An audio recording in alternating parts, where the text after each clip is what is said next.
Are investigating businessman Thulasizwe fraud claims.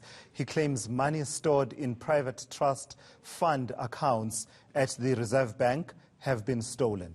He says this money was meant for infrastructure development on the continent, for free higher education and other developmental objectives. For more on this, I'm joined by specialist investigator Mike Bolhuis. Mike, credit to the reporting of City Press on this particular matter that emerged yesterday about your involvement in the investigations. Tell me what happened. How did you get involved in this whole white spiritual boy saga? Well, it's quite interesting, but it came via a link towards us to have a look, which I need to keep presently confidential.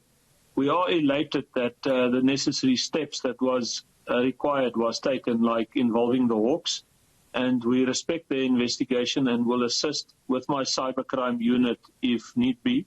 I know Fani Fonsa very well. He's a client of mine, and we have worked together. But here, once again, I have to say, is my biggest concern. All everybody wants to know is, where is the money? Why is it so difficult to just say, there it is? I mean, it's that easy. If me and you and everybody, whether we're literate or illiterate, wants to know something from any financial institution, you would go to that financial institution and you would ask them what's the present balance. And if you've forgotten what you initially put in, you will ask, what was my initial deposit?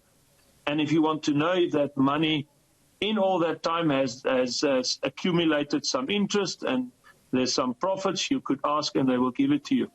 But now there will be thousands of documents. There will be thousands of rands and investigative hours spent just to get to the bottom line of this. And I agree with Sexwale.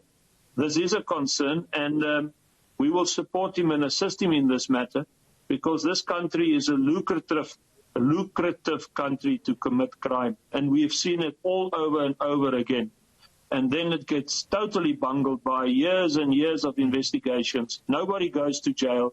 And eventually everybody just literally give up, and all money, and billions and now trillions and trillions of rands and dollars and gold is lost. So just for me to understand clearly then, because it would seem that what was reported or what our understanding was of what your position is in this matter seems to be different from what you are saying. What you are saying is, for starters then, how much work did you do towards investigating this particular matter, and what did you find? Did what you found support what Thulasizwe has been saying, that trillions, possibly quadrillions of rand have been stolen from the Reserve Bank that come from this trust? Yes, it's difficult to factually say that, because as I said in the previous interview, this is a massive investigation. This is not a page or two, as I previously mentioned.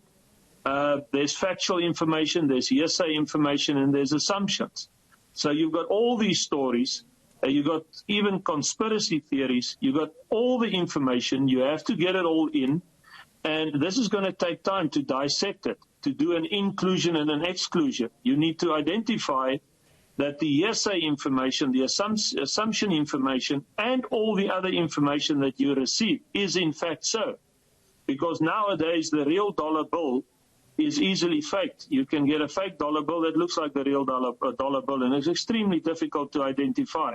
So in these investigations, it's not something that can happen overnight. And that's why I said my only concern is, why is there no immediate forthcoming with factual information of the present status of this money? That's all that needs to come with the factual presentation of this money.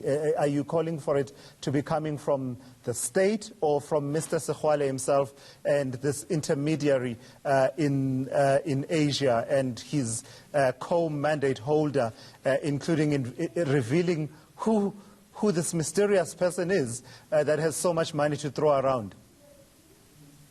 Exactly. There is no such situation that one person can sit at the table.